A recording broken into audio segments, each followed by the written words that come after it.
Howard Dean developed a 50-state strategy back in 2004 where he told Democrats to focus on building the party from the bottom up.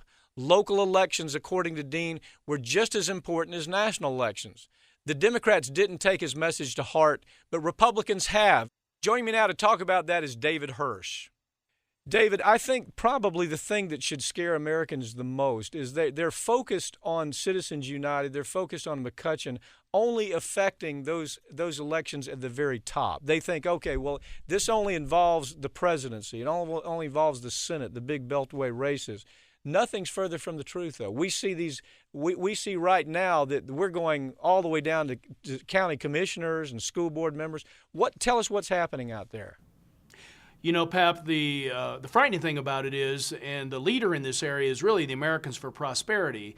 They are working hard on their so-called ground game, where they're bringing politics and their national interests down to the local level, as you mentioned, even down to the school board level, down to individual tax level, all to advance their agenda. I think they really have two purposes in this, and we can chat about them.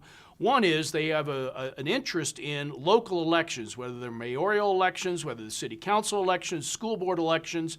They want to see their agenda advanced, and they're bringing big dollars in to local elections and local voting. And number two, they're continuing to refine and to build their local campaign organization, where they have hundreds of people that are full-time employees nationwide, currently in 32 different states with multi-million-dollar budgets that they are preparing, honing, using the mid-year elections and the midterm elections so that when the national elections come along, we have more seats available, they've got their game in place, and they're ready to go. So we're seeing this at a very local and even a micro level. Well, yeah, the thing that's agonizing about it is this is what Howard Dean told the Democrats that they should have done 10 years ago. And, of course, you had all the smart boys, the advisors for the Democrats that most of the time are just absolute failures, saying, no, we don't need to do that. We simply need to pay attention to Washington. We need to watch the Beltway. And while these idiots that were advising the Democrats, and the Democrats are easily led by the nose because they're not, most of the time, not very good critical thinkers, while they were being led around, what was happening is we had organizations building these grassroots, as you point out, going after school superintendent races, going after local trial judge races, going after county commissioner races. And I think what your point is extraordinarily important. It wasn't just to win the race. It was to have the infrastructure in place for the next time and the next time and the next time, just like Howard Dean said we should do. And you know, Pap, the frightening part about it is the Republican leader in this area, in the so-called dark money where you don't have to account for it, you don't have to tell where your donors are coming from, where the money's coming from. You can donate at a local level, spend money where it's going to have a huge impact. In 2014, in this series of elections that we had, outspent the Democrat forces by over 10 times. And so they're investing heavily in funds in these races, and they're investing to challenge, for example, Douglas County, right here in my backyard where my kids go to school. We had a school board election.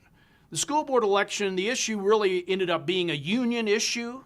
And so the Americans for Prosperity were interested in making sure they got school board members who were anti-union. They spent hundreds of thousands of dollars, hired full-time employees to get out and appear to be grassroots, when in fact what they were is nothing more than hired national activists, came in, influenced the election, and lo and behold, they won all 5 of the seats that they backed, and now they have a voice in the policy at a school board level, and they're going to take this national at the next national election. So it's not enough for them to, A, own the U.S. Supreme Court majority, which they obviously do. It's not enough for them to control the House by way of gerrymandering. It's not enough for them to own even the judiciary at the trial level and the appellate level in the federal and state system. Now they simply think we have to control a county commissioner, for example, because that county commissioner may have a vote where it comes to fracking. or we have to control a state legislator, because that state legislator or representative or senator is going to have an impact maybe on offshore drilling here in Florida. It's gotten to where the micromanagement has gotten that involved to where virtually anybody running for office.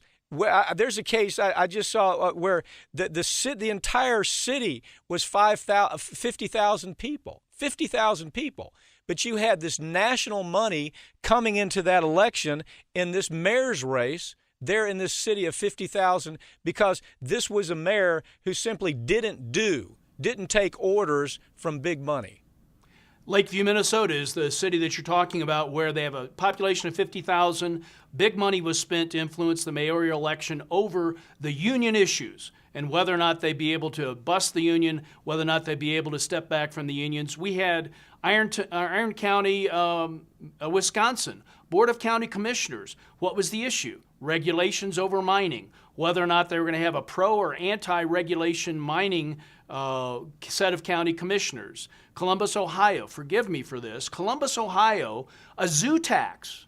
They want to oppose the zoo tax. They want to have the influence that prevents taxes from being imposed. So they spent $20,000 on a local zoo tax referendum. And this is outrageous. Right. This is just soccer moms out there saying, we'd really like, I want to take Susie to see the giraffe. I want to take little Bobby to see the elephant. Here you have national money coming from places, like the Koch brothers. A lot of this money is being funneled by their organizations that say, we're not only going to not let you, we're not going to let you decide who's president.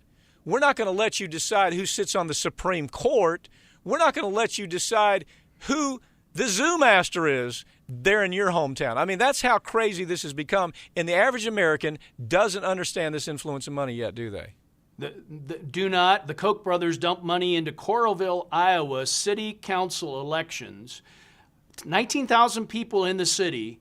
The major complaint of the candidates were that they couldn't get local issues that they really wanted to address, graffiti problems, truancy problems, problems with the school district. They really couldn't get those issues out there because the Koch brothers organization had dumped so much money into the canvassing and the ads dealing with debt service and whether or not the city ought to take on more debt or be opposed to it, that the people who lived there were inundated with information that they couldn't even discuss the local issues.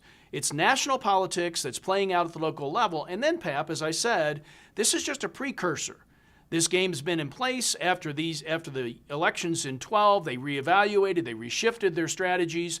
They ran them out again in 14. They're now checking those out, seeing how they worked. We're going to see an even more effective use of these millions and millions and millions of dollars of dark money coming into local politics, influencing local politics, and really obliterating the opportunity for local candidates to have their voice heard. God save the local dog catcher, right, David? Absolutely. It's amazing. Thank you for joining us. This is a story I wish people understood right now because it's critically important. Thank you for joining me, David.